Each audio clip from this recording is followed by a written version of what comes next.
आदाब the leader Hindi के लिए मैं वसीम अख्तर एक बड़ी शख्सियत के बारे में बात करने के लिए हम आज मौजूद हैं।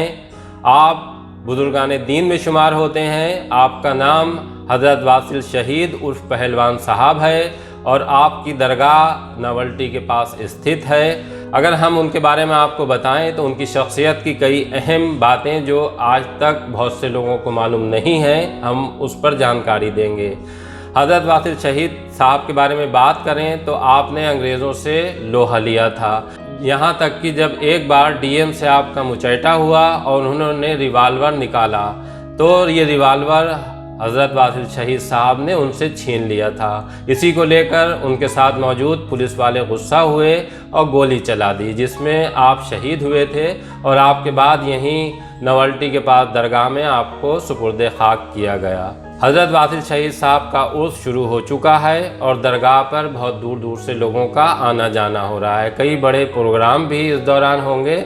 आइए आपको बताते हैं कि हज़रत वासिल शहीद के बारे में किताबों में क्या आया है, उनके बारे में क्या नई जानकारियाँ दी गई हैं।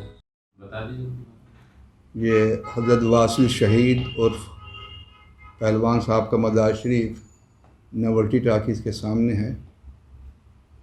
बरेली का ये भी बहुत मशहूर मज़ारात है, बहुत मशहूर बुज़ुर्ग हैं और वली हैं अपने वक्त के।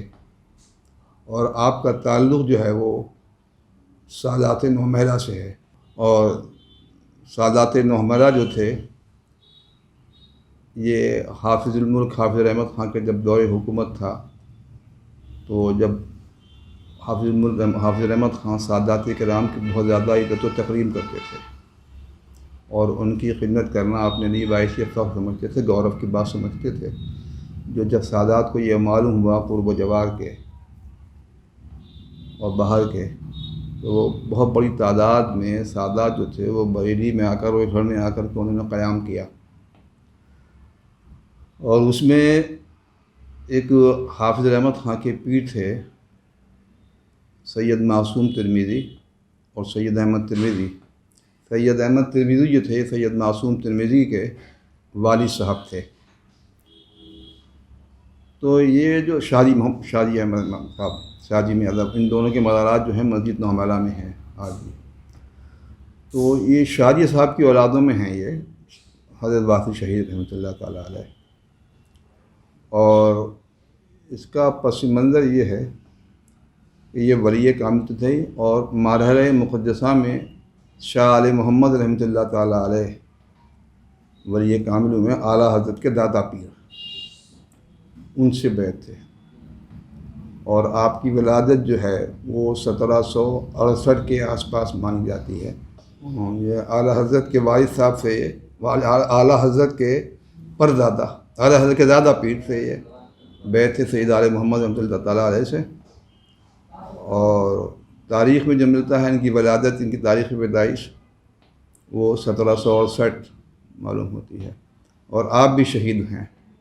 अंग्रेज़ों ने हिंदुस्तान के ऊपर जब कब्ज़ा किया तो एक नेचुरल बात थी कि वो हिंदुस्तान पर जो हुकूमत थी उस वक्त मुसलमानों की थी। और जब हिंदुस्तान पे अंग्रेज़ों की जब हुकूमत उन्होंने कब्ज़ा कर लिया तो हिंदुस्तान के मुसलमानों का अंग्रेज़ों के ख़िलाफ़ होना एक फितरी बात थी और अंग्रेज़ों का मुसलमानों के ख़िलाफ़ होना ये भी एक फितरी अमल था। तो दोनों एक दूसरे के दुश्मन थे। तो हाफिज़ रहमत ख़ान ने शुजाउद्दौला और अंग्रेज़ों की मुश्तरका जॉइंट आर्मी के ख़िलाफ़ यहाँ पर बगावत की थी और सन 1774 ईस्वी में वो शहीद हो गए थे हाफिज़ रहमत ख़ान। मैं हाफिज़ रहमत ख़ान को हिंदुस्तान का पहला मुजाहिद आज़ादी मानता हूँ। लोग कहते हैं टीपू सुल्तान पहले मुजाहिद आज़ादी थे, तो टीपू सुल्तान सन 1799 में शहीद हुए थे और हाफिज़ रहमत ख़ान सन 1774 में टीपू सुल्तान से 25 साल पहले शहीद हुए अंग्रेज़ों के ख़िलाफ़ जंग करते हुए। तो हाफिज़ रहमत ख़ान पहले शहीद। तो 1816 में वासिल शहीद रहमतुल्लाह ताला अलैह की और अंग्रेज़ों की जंग हुई थी। और इस जंग की वजूहात दो थी। एक तो ये जैसा कि पहले मैंने बताया कि हाफिज़ रहमत ख़ान के दौर इक़्तिदार में ये सादात नौमहला आकर यहाँ पर आबाद हुए اور اس جنگ کی وجوہات دو تھیں. ایک تو یہ جیسا کہ پہلے میں نے بتایا کہ حافظ احمد خان کے دور اقتدار میں یہ سادات نوملہ آ کر یہاں پر آباد ہوئے، تو حافظ احمد خان کو یہ احسان مند تھے تمام سادات. اب حافظ احمد خان کو چونکہ انگریزوں نے شہید کیا تھا، تو ایک وہ انتقامی جذبہ تھا ان کے دماغ میں، اور دوسرے یہ انہوں نے ہندوستانی مسلمانوں کو حکومت سے علیحدہ کر کے حکومت چھین کر اپنا قبضہ جما لیا تھا، وہ ایک انتقامی جذبہ تھا. اس لیے انگریزوں کے خلاف جو جنگ شروع ہوئی وہ سن 1857 میں باقاعدہ طور پر شروع ہوئی، لیکن روہیل کھنڈ کے اندر حافظ احمد خان کے بعد اعلیٰ حضرت کے دادا امام العلماء مولانا رضا علی خان، تو یہ جنگ کے بانی سے بریلی میں سن 1857 میں. ان سے پہلے جو تھا وہ چھوٹ پھوٹ جنگیں ہوتی رہتی تھیں انگریزوں میں اور ہندوستانی مسلمانوں میں. تو واصل شہید صاحب جو تھے یہ پیر بھی تھے. ان کی خانقاہ جو یہاں پر اب ہے موجودہ، یہی ان کی خانقاہ تھی، کیونکہ یہ ساری جائیداد جو ہے سادات نوملہ کی ہے، سب حافظ احمد خان سب ان کے نام میں کرتی تھی.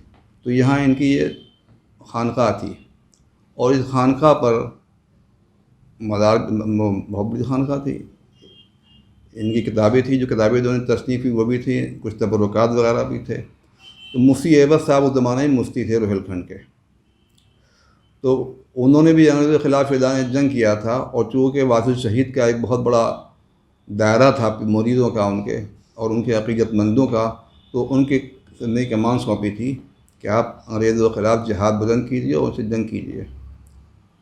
تو مفتی عوض کی قیادت میں اور واصل شہید کی سرپرستی میں یہ جنگ ہوئی سن 1816 عیسوی میں.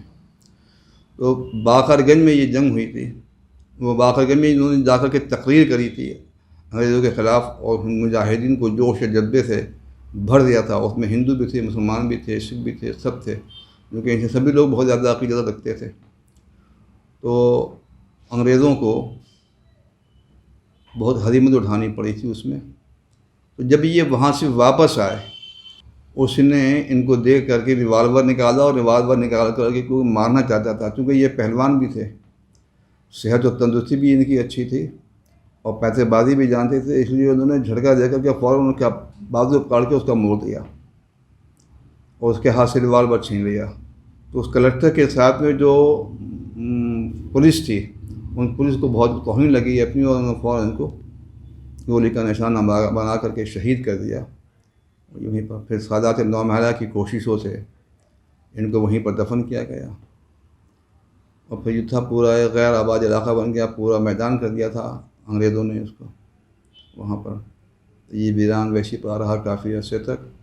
تو پھر اس کے بعد بدالدین کوتوال تھا ایک، اس نے یہاں پر خانقاہ بنانے کی اجازت دے دی تھی، خانقاہ بنا دی گئی. پھر 1858 میں انگریزوں نے پھر اس کو برباد کر دیا. تو یہ ایک بہت ولی کامل تھے اور صاحب کرامت بزرگ تھے.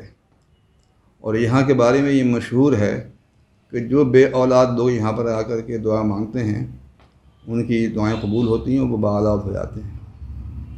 اور بہت سی کرامتیں ان کی مشہور ہیں.